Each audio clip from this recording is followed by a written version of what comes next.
करना होता है, तो वही अभी हम शुरू करेंगे। ठीक है, कोई भी डाउट हो आपके दिमाग में तो आराम से पूछते जाइएगा।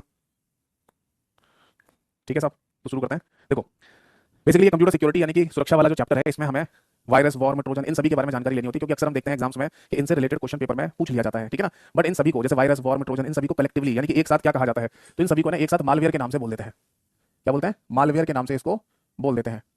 ठीक है जी। अब इस मालवेयर को भी है ना दो पार्ट में ब्रेक करके देखें शब्द को, तो इस माल शब्द का मीनिंग, जिसको मेल भी कह सकते हो, इसको लिखा जाता है मैलिशियस।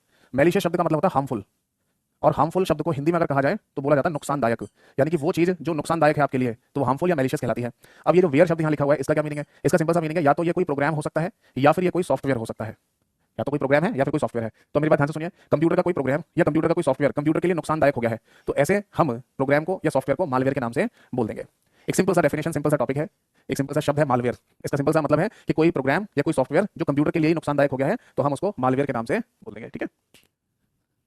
एक कमेंट आया, सर ई बैंकिंग वाला टॉपिक भी है हमारे सिलेबस में। बेटा ई बैंकिंग है ना, कंप्यूटर का सिलेबस नहीं है, ये सिलेबस है इकोनॉमिक्स का। ठीक है ना। अब मैं देख रहा हूँ कि कंप्यूटर वाले सेक्शन में ना जो सिलेबस दिया जा रहा है उसमें ई बैंकिंग दे रहे हैं, तो क्यों दे रहे हैं, मतलब क्या है ना। अब जैसे ई बैंकिंग का सिंपल सा मतलब है इलेक्ट्रॉनिक बैंकिंग, यानी कि इंटरनेट के थ्रू है ना, आप अगर बैंकिंग करते हैं, बैंक ट्रांजेक्शन वगैरह करते हैं, तो उसे ई बैंकिंग कहा जाता है। तो इसे कंप्यूटर सब्जेक्ट में क्यों दे रहे हो आप? इसे जीएस वाले में, जीए वाले सब्जेक्ट में दीजिए ना लिखकर, क्योंकि जो इकोनॉमिक्स वाला टीचर है ना वही तो पढ़ा पाएगा, उसी को तो बैंकिंग की सारी डिटेल वगैरह पता होगी कि आरटीजीएस कैसे करते हैं, और ये जितने भी बैंक ट्रांजेक्शन होते हैं, ठीक है, एनईएफटी कैसे करते हैं, और ये सब ट्रांजेक्शन कैसे होती है, वो सब चीज़ें तो ये बैंकिंग वाला जो टीचर होता है या इकोनॉमिक्स वाला टीचर होता है वो पढ़ाता है ना भाई। ज़्यादा से ज़्यादा मैं ई बैंकिंग में क्या बता पाऊंगा कि इंटरनेट का इस्तेमाल करके अगर आप बैंकिंग यूज़ कर रहे हो तो वो ई बैंकिंग होगा। ठीक है, तो मैं यही बोलूंगा कि आप है ना ई बैंकिंग के लिए या तो जो आपका इकोनॉमिक्स वाला टीचर हो, है ना, जीए या जीएस वाला टीचर हो, उससे पढ़ें, क्योंकि वो जरूर पढ़ाएगा इस टॉपिक को, या फिर है ना आप यूट्यूब पे सर्च कर लेना ई बैंकिंग के लिए किसी ना किसी इकोनॉमिक्स के टीचर ने कोई ना कोई वीडियो जरूर बनाई होगी, वो देख लेना, ये कंप्यूटर का पार्ट नहीं होता है। ठीक है।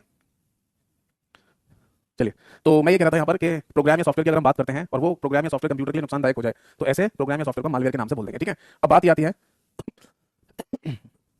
अब बात ये आती है कि इसके एग्जाम्पल या उदाहरण क्या होते हैं। तो इसका एग्जाम्पल या उदाहरण होता है सबसे पहला वायरस, सेकंड नाम है वॉर्म, तीसरा नाम है ट्रोजन, जिसको ट्रोजन भी कह देते हैं या ट्रोजन हॉर्स के नाम से भी बोल दिया जाता है।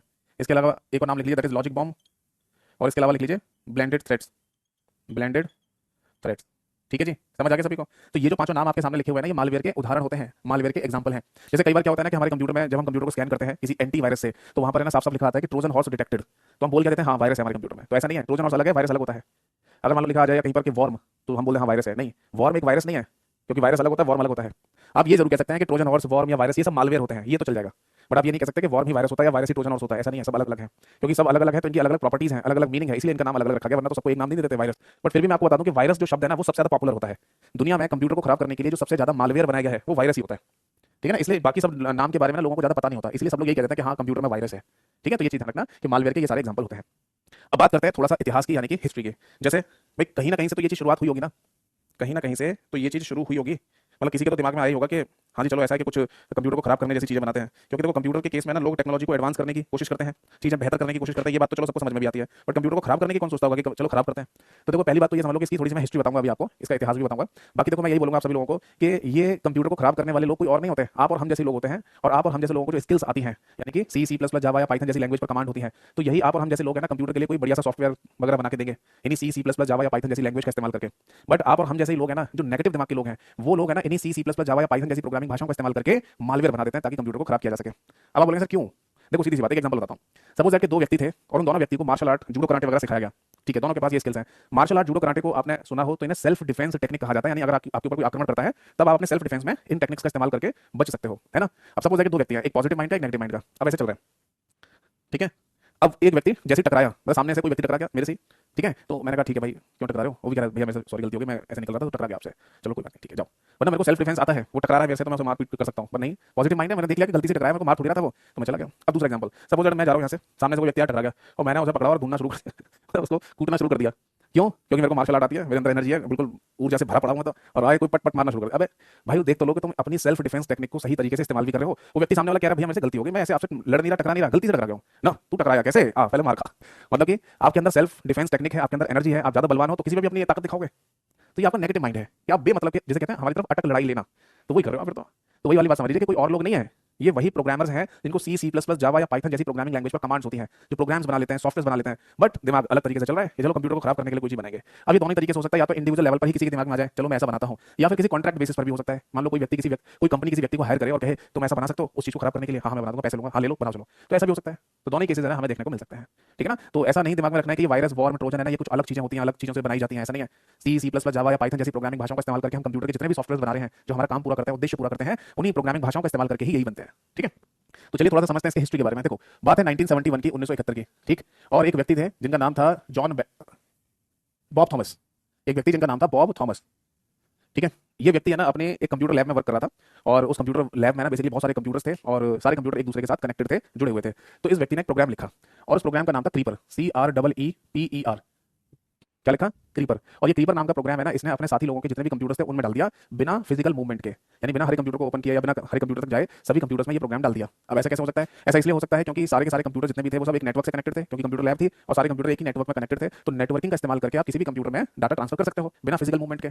तो इसी बात का फायदा उठाते हुए बॉब थॉमस ने अपने साथी लोगों के, अपने कोलिग्स के सभी कंप्यूटर्स में जो कंप्यूटर लैब में थे वो प्रोग्राम डाल दिया, ठीक है ना। अब जैसे जैसे ना वो लोग अपने कंप्यूटर को ऑन करते थे तो तुरंत है ना सबसे पहले स्क्रीन पर एक मैसेज आ जाता था, I am the creeper catch me if you can. I am the creeper catch me if you can, इसका हिंदी में अनुवाद होता है मैं क्रीपर हूं, मुझे पकड़ सकते हो तो पकड़ लो। तो 1971 के टाइम पर यह घटना बहुत प्रचलित हो गई, और बहुत बड़ी घटना भी थी कि कोई कंप्यूटर है ना अपने आप रिस्पॉन्ड कैसे कर सकता है। भाई कंप्यूटर क्या है? सिंपल सा एक मशीन ही तो है जिसको हम इंस्ट्रक्शंस देते हैं और वो उसी हिसाब से ऑपरेट करता है, उसी हिसाब से रिजल्ट निकाल के कैलकुलेशन करके दे देगा।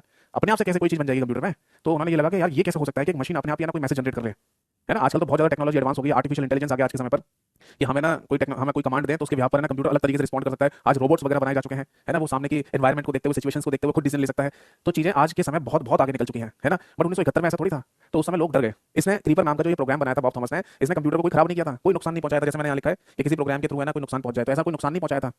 इसने केवल केवल लोगों को डरा दिया, ठीक है ना। तो उसी डराने वाली घटना को भी है ना कंप्यूटर सिक्योरिटी में कंसीडर किया जाता है, ठीक है। तो ये ध्यान रखना 1971 में ये शुरू हुआ क्रीपर नाम के प्रोग्राम की वजह से। बट एक बात और मैं यहाँ पर बताना चाहूंगा कि क्रीपर नाम का ये जो प्रोग्राम है इसे दुनिया का फर्स्ट वॉर्म कहा जाता है।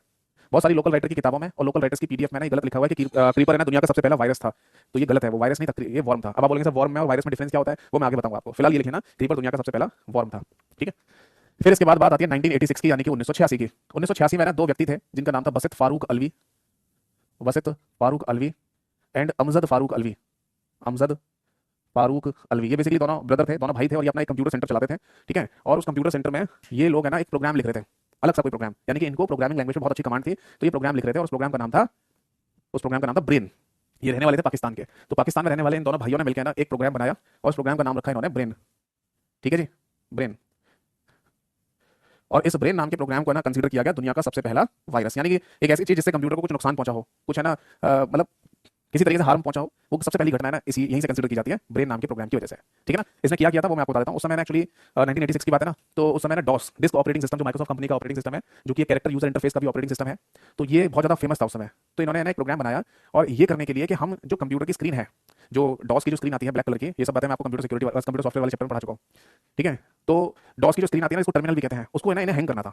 मतलब ऐसा करना था कि आप कोई कमांड लिखे तो भी कमांड ना लिख पाए, टाइप ना कर पाए, है ना, वो कंप्यूटर रिस्पॉन्ड करना बंद कर दे। तो इस तरीके का प्रोग्राम बना रहे थे, और ये सक्सेस भी हो गए। तो फाइनली ब्रेन नाम के प्रोग्राम से डॉस का टर्मिनल इन्होंने हैंग कर दिया, जो कि पॉसिबल नहीं था। मतलब माइक्रोसॉफ्ट कंपनी है ना जिस ऑपरेटिंग सिस्टम को बना रही है, सोचो वो कितना रिसर्च कर रही होगी उस समय पर कि इसमें कोई भी किसी तरीके की प्रॉब्लम ना आ जाए। इन्होंने उसको भी काट कर दिया, उसका टर्मिनल हैंग करके दिखा दिया। तो यही से कंसीडर कर लिया गया। मतलब कोई बहुत बहुत बड़ी घटना तो नहीं है कि कंप्यूटर के ना ये चीजें खराब कर दी, ये चीजें डिलीट कर दी, ऐसा कुछ ऐसा नहीं था, केवल टर्मिनल को हैंग किया था।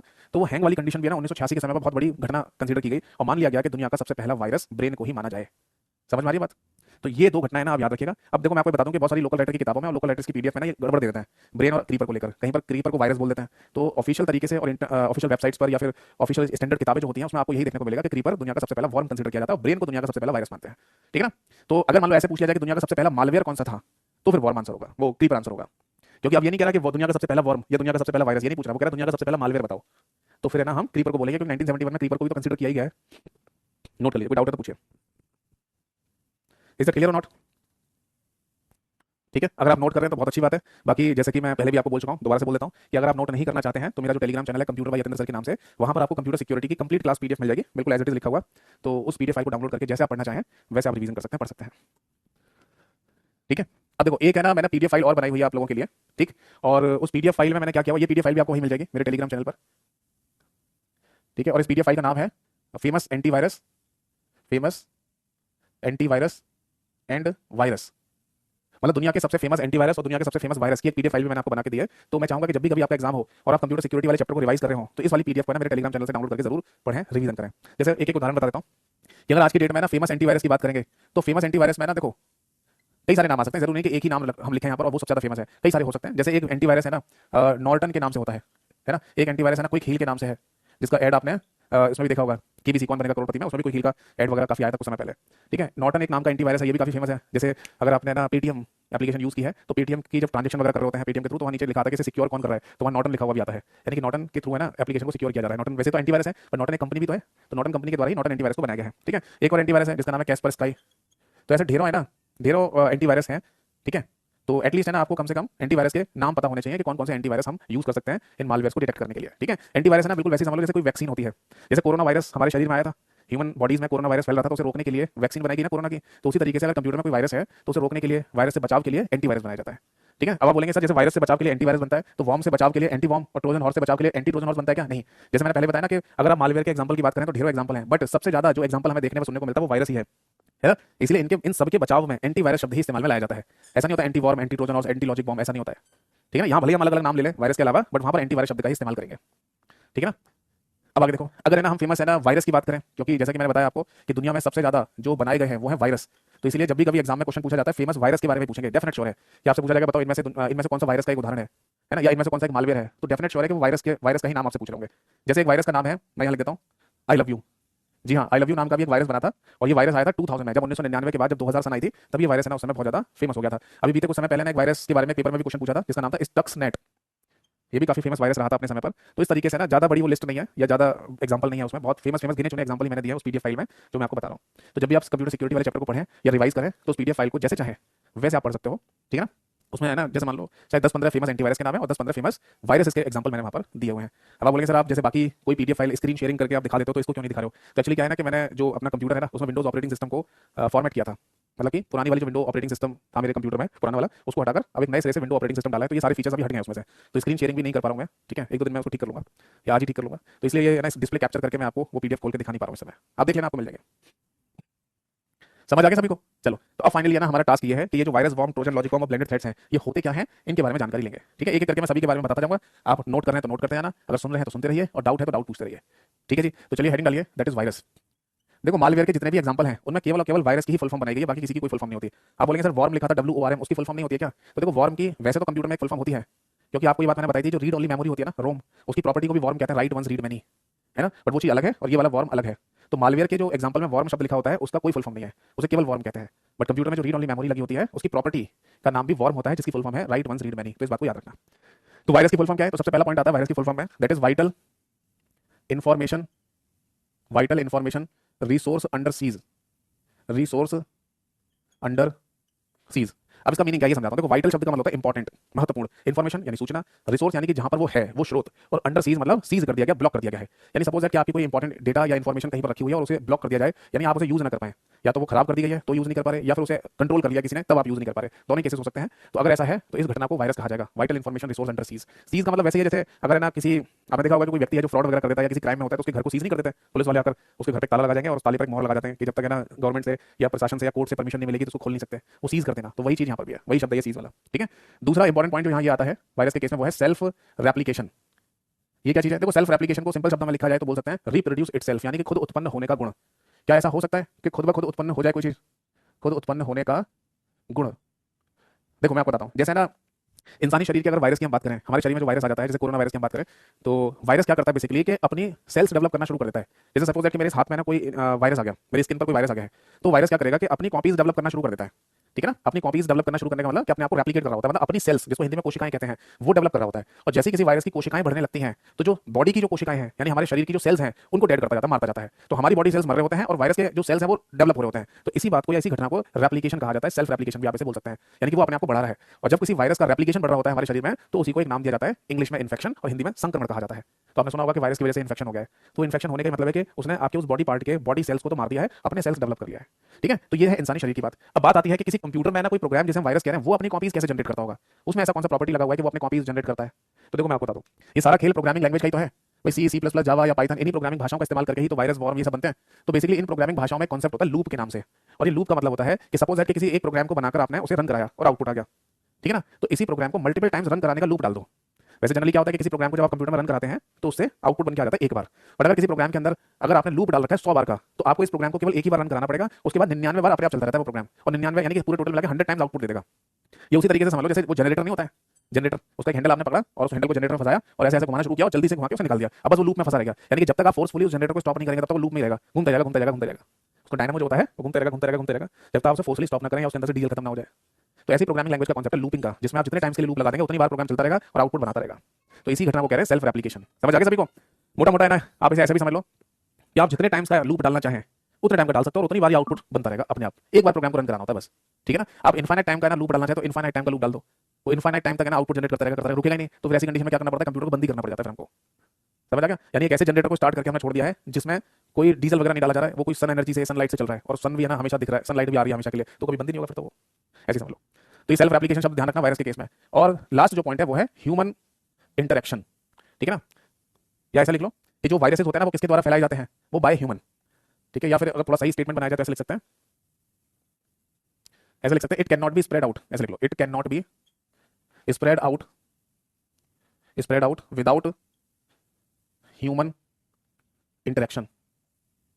इसको है ना हिंदी में क्या लिखेंगे, हिंदी में लिखा जाएगा बिना इंसानी प्रतिक्रिया के नहीं फैलता है, बिना इंसानी प्रतिक्रिया के नहीं फैलता है। बात समझ में आ गया? नहीं नहीं समझ में आई। एक्चुअली क्या होता है ना कि वायरस के केस में ये कहा जाता है कि वायरस ह्यूमन इंटरेक्शन से ही फैलता है। रियल लाइफ के वायरस भी तो ऐसे ही फैलता है भाई, इंसानी शरीर में जो वायरस आता है वो भी तो ऐसे ही फैलता है। जैसे कोरोना वायरस जब लोग लोगों के संपर्क में आ रहे थे तभी तो वायरस फैलता चला रहा था पूरी दुनिया में, तभी तो लॉकडाउन लगाया गया था ताकि लोग लोगों से मिलना बंद कर दें, तो ये वायरस वहीं कहीं रुक जाएगा। तो वायरस के केस में कहा जाता है कि लोग ही आपस में फैला रहे हैं। चलो इंसानी वायरस की बात तो समझ में आती है कि लोग आपस में टच कर रहे हैं, मुंह के मुंह पास रख के कुछ खास रहे हैं, छींक रहे हैं, तो इनसे फैलता होगा।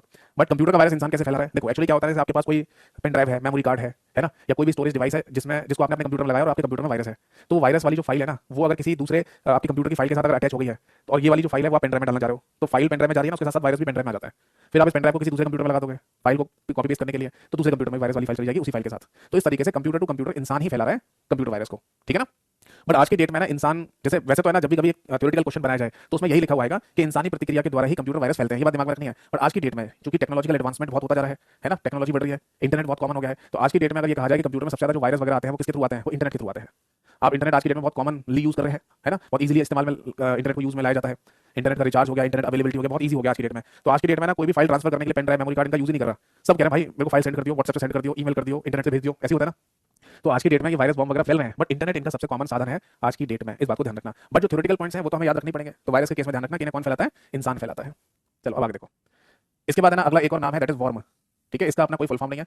इसके लिए सबसे पहला पॉइंट तो हम ये लिखेंगे कि ये भी वायरस की तरह सेल्फ रेप्लिकेट करता है, यानी कि इसके अंदर भी सेल्फ रेप्लिकेशन प्रॉपर्टी होती है, हिंदी में लिखा जाएगा खुद उत्पन्न होने का गुण। पहला पॉइंट तो इसमें भी यही लिखेंगे। दूसरा पॉइंट है ना यहाँ जो लिखा जाएगा वो एक इंपॉर्टेंट पॉइंट है, वो ये है कि जब भी वॉर्म की बात होगी तो वहां पर नेटवर्क शब्द जरूर आएगा, ये बात ध्यान रखना। तो हम लिखेंगे इट इफेक्ट्स नेटवर्क, हिंदी में लिखा जाएगा यह नेटवर्क को प्रभावित करता है, यह नेटवर्क को प्रभावित करता है। आपको अभी मैंने बताया था ना क्रीपर के एग्जांपल के बारे में, तो क्रीपर है ना एक नेटवर्क में फैलाया गया प्रोग्राम ही तो था भाई। बॉब थॉमस ने यही तो काम किया था कि उसमें क्रीपर ने क्या, वो बॉब थॉमस ने क्या किया, क्रीपर को नेटवर्क का यूज करते हुए अपने सभी लोगों के साथी लोगों के कंप्यूटर में क्रीपर नाम का प्रोग्राम डाल दिया था। तो नेटवर्क शब्द जरूर आएगा, ये ध्यान रखना जब भी कभी वॉर्म शब्द की बात होगी तो। और एक लास्ट पॉइंट और लिख सकते हैं यहाँ पर कि जैसे वायरस को तो है ना इंसानी प्रतिक्रिया के द्वारा ही फैलाया जाता है, ये विदाउट ह्यूमन इंटरेक्शन भी फैल जाएगा, क्यों, नेटवर्किंग की वजह से, ठीक है ना। तो हम यहाँ लिख लेंगे it can not B, it can not B, यहाँ पर क्या लिखा, इट कैन, अच्छा यहाँ पर कैन नॉट लिखेंगे, यहाँ लिखेंगे it can be spread out, it can be spread out without human interaction.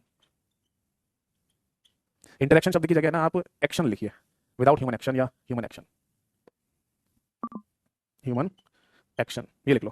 Hindi में क्या लिखेंगे, यह बिना इंसानी प्रतिक्रिया के भी फैल सकता है, यह बिना इंसानी प्रतिक्रिया के भी फैल सकता है। नोट कर लीजिए, कोई डाउट है तो पूछिए।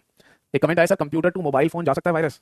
हाँ किसी में भी जा सकता है। मोबाइल फोन जो आज के समय पर हम इस्तेमाल कर रहे हैं वो स्मार्टफोन कंप्यूटर ही तो है।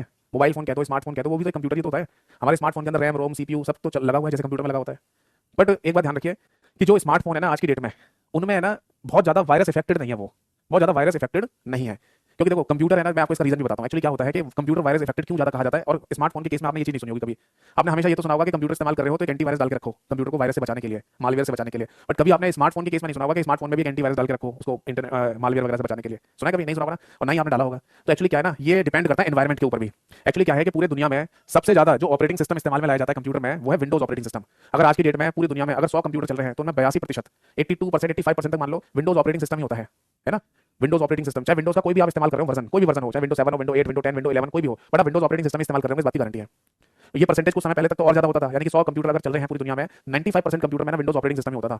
तो विंडोज ऑपरेटिंग सिस्टम को ही खराब करने के लिए लोगों ने ये मालवेयर्स बनाए थे, वायरस, वॉर्म, ट्रोजन, ये सब।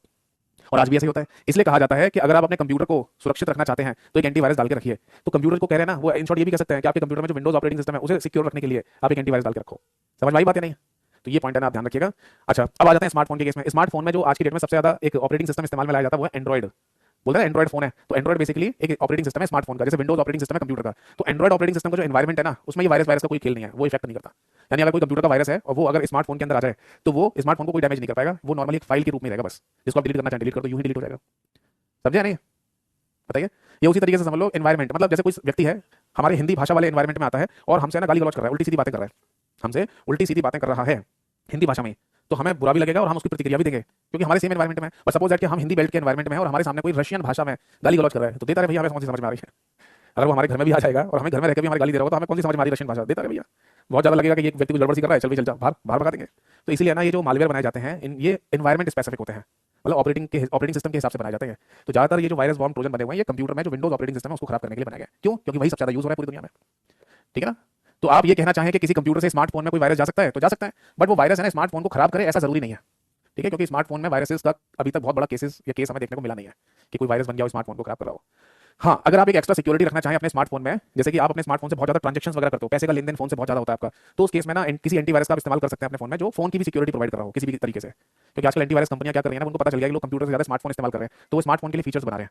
तो वो ऐसा हो सकता है कि कोई स्मार्ट मतलब एंटीवायरस आप लेके आए और वो ये बोल रहा हो कि हम स्मार्टफोन सिक्योरिटी दे रहे हैं, तो वो स्मार्टफोन को प्रोटेक्शन देने के लिए किसी न किसी तरीके से प्रोटेक्शन देने के लिए आपको वो सिक्योरिटी प्रोवाइड कर ही रहे होंगे।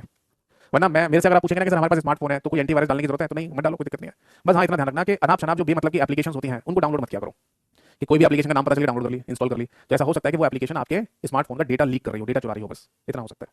समझ आ गया सभी को? चलो अब अगला देखो। इसके बाद है ना एक और नाम आता है हमारे सामने, ट्रोजन। ट्रोजन कह दो या ट्रोजन हॉर्स कह दो, एक ही बात है। कई बार पूरा नाम लिखा जाता है, कई बार आधा ही नाम लिखा आता है ट्रोजन। ये क्या है देखो,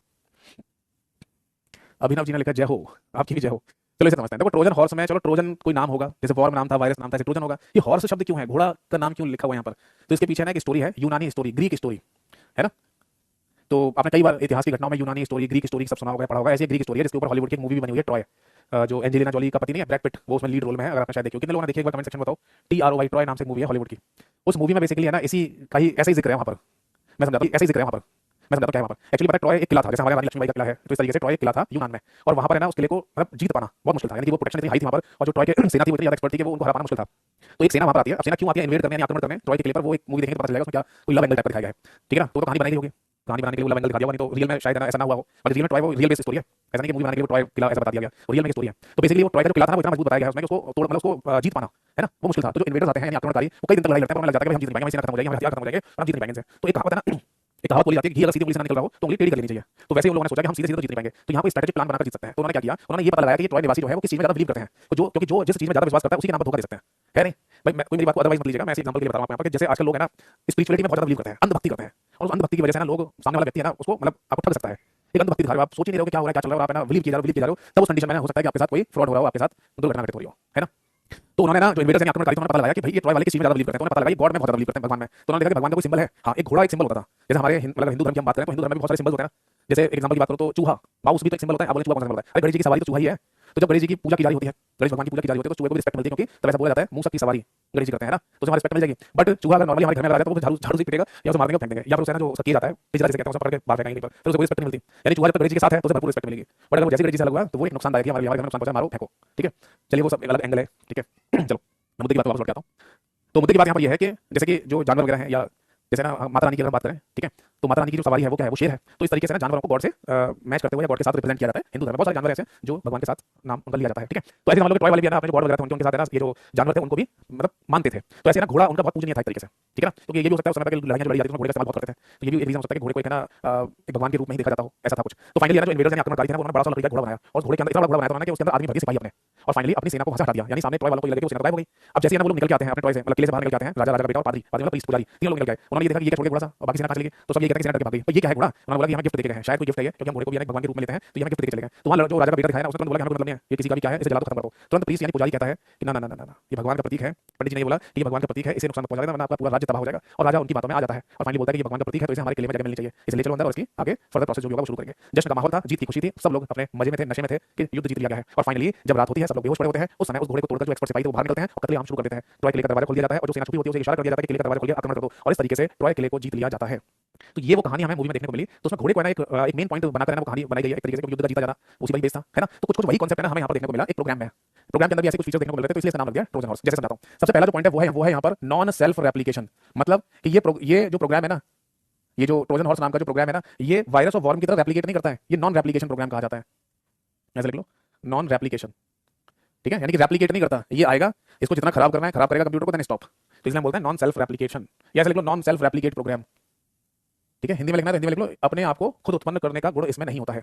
और दूसरा जो इंपॉर्टेंट पॉइंट है वो ये कि it misrepresent itself, it misrepresents itself to be appear useful, itself to be appear useful. बताइए बात समझ में आई या नहीं। हिंदी में लिख लो, यह खुद को उपयोगी होने का दिखावा करता है, उपयोगी होने का दिखावा करता है। इसका क्या मीनिंग है, इसका मीनिंग ये है ना कि जैसे वो घोड़ा क्या कर रहा था, अपने आप को ऐसा शो कर रहा था ना कि मैं भगवान का एक सिंबल हूं, जबकि उसी घोड़े की वजह से तो ना वो ट्रॉय का किला जीत लिया गया, ठीक है ना। तो ये जो प्रोग्राम है ना ट्रोजन हॉर्स के नाम से, अगर ये कंप्यूटर में आ गया तो ये इजीली डिटेक्टेबल नहीं होता, आसानी से पकड़ा नहीं जाता ये, ठीक है, क्योंकि ये बिल्कुल ही ऐसे है ना कंप्यूटर में रिएक्ट करता है कि जैसे कंप्यूटर की कोई फाइल है, इस तरीके से, ठीक है ना। एक शब्द यहाँ पर और भी बोल सकते हैं या एक स्टेटमेंट बोल सकते हैं कि at a first glance they look like a legal file और प्रोग्राम, यानी कि पहले नजरिए में एक ट्रोजन हॉर्स को देखकर ऐसे लगता है कि ये कंप्यूटर की कोई फाइल या कंप्यूटर का ही कोई प्रोग्राम है।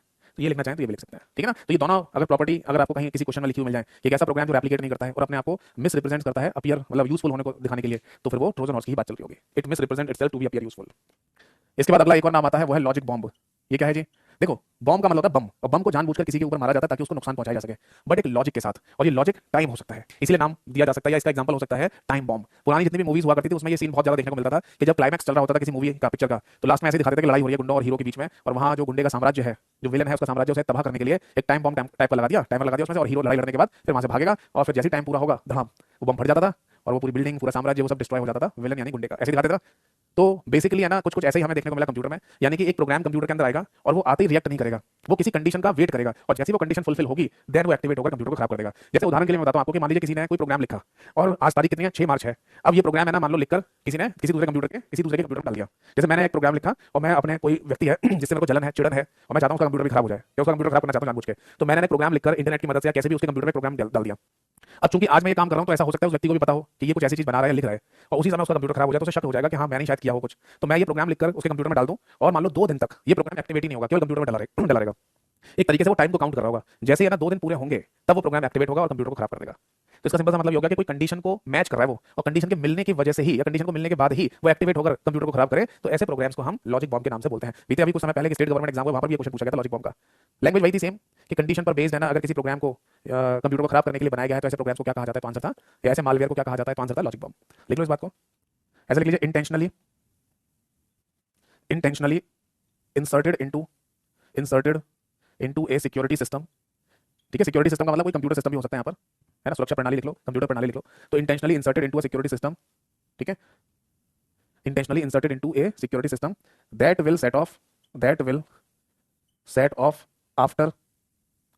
some specified conditions are met, ठीक है ना। Intentionally inserted into the security system and that will set off after some specified conditions are met. Hindi में क्या बोलेंगे, हिंदी में बता देता हूं, लिखना लिख लो। हिंदी में ये बोलेंगे कि जानबूझकर इंटेंशनली शब्द का मतलब होता है जानबूझकर, इंसर्ट का मतलब डाला जाना, इनटू द सिक्योरिटी सिस्टम यानी कि सुरक्षा प्रणाली में। तो किसी सुरक्षा प्रणाली में जानबूझकर किसी प्रोग्राम को डाला जाना और वो तभी एक्टिवेट होगा दैट विल सेट ऑफ का मतलब होता है कि वो तभी काम करेगा या कार्यरत होगा जब उसे कुछ स्पेसिफाइड कंडीशंस मिल जाएंगी। जब उसे कोई कंडीशन मिल जाएगी तभी वो कार्यरत होगा। तो हिंदी में लिखना चाहे लिख लो कि इसको जानबूझकर किसी सुरक्षा प्रणाली में डाला जाता है और किसी कंडीशन के मिलने पर ही ये कार्यरत होगा या एक्टिवेट होगा। तो इसे क्या बोलेंगे? इसे लॉजिक बॉम्ब के नाम से बोल देंगे। ठीक है, एक पॉइंट और लिख लो यहाँ पर, और वो है ब्लेंडेड थ्रेट। ब्लेंडेड थ्रेट्स, ये क्या चीज़ है समझाता हूँ। मुझे ये बताइए, रियल लाइफ में कोई व्यक्ति गुंडा प्रवृत्ति का हो सकता है? रियल लाइफ एग्जांपल की बात करें तो हाँ हो सकता है। कोई व्यक्ति है ना गुंडा प्रवृत्ति का या खराब प्रवृत्ति का हो सकता है, खराब नेचर का हो सकता है ना। और बाकी घर के जितने भी लोग हैं वो सारे के सारे अच्छे शांत स्वभाव के अच्छे लोग हैं। ऐसा हो सकता है कि घर में एक व्यक्ति है वो बिगड़ गया है, गुंडा प्रभाव प्रवृत्ति का हो गया।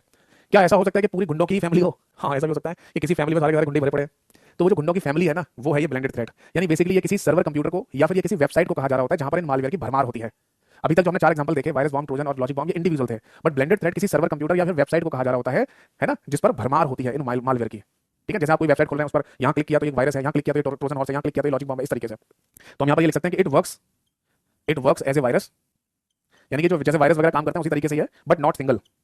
But not single. और लिख लीजिए it may be a website, it may be a website और सर्वर कंप्यूटर और सर्वर कंप्यूटर। तो फाइनली है ना सॉरी, तो इसका अगर हिंदी लिखना है तो इसका भी हिंदी लिख लो, मैं बोल रहा हूँ, जगह नहीं बची है इसलिए मैंने लिख पा रहा हूँ। यह वायरस की तरह ही काम करता है या यह मालवेयर की तरह ही काम करता है, बट ये सिंगल नहीं होता है। ये किसी वेबसाइट या किसी सर्वर को कहा जा रहा होता है। फिर से सुन लो, यह वायरस की तरह ही काम करता है बट अकेला नहीं होता है। यह किसी वेबसाइट या सर्वर को कहा जा रहा होता है जहां पर ऐसे मालवेयर की भरमार हो। ये भी लिख लेना। ठीक है, तो आई होप सो है ना, ये जो कंप्यूटर सिक्योरिटी के बारे में मैंने आपको समझाया ये आपको क्लियरली समझ में आ गया होगा। ठीक है, इसमें कोई दिक्कत, डाउट, परेशानी हो तो पूछिए, नहीं तो फिर हम अब मिलेंगे अपनी नेक्स्ट अगली क्लास में।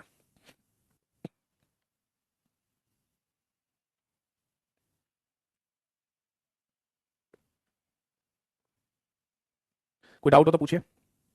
बाकी है ना, एक बार कमेंट सेक्शन में ये भी बताइए कि जो मैंने आपको कंप्यूटर सिक्योरिटी के बारे में समझाया वो आपको क्लियरली समझ में आ गया।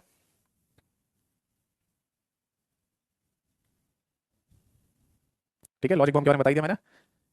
ठीक है, जानबूझ के डाला गया एक प्रोग्राम जो किसी सिक्योरिटी सिस्टम में डाल दिया और कुछ कंडीशन के मिलने के बाद ही वो एक्टिवेट होगा, काम करेगा। और ब्लेंडेड थ्रेट एक ऐसा वेबसाइट या सर्वर को कहा जाता है जहां पर ऐसे वायरस की भरमार होती है, मालवेयर की भरमार होती है। ठीक है, तो जैसे मैं देख पा रहा हूँ आप किसी का कोई कमेंट है नहीं, तो फिर आज के सेशन, आज की क्लास को है ना हम यहीं पे समाप्त करते हैं। अगले सेशन में मिलेंगे।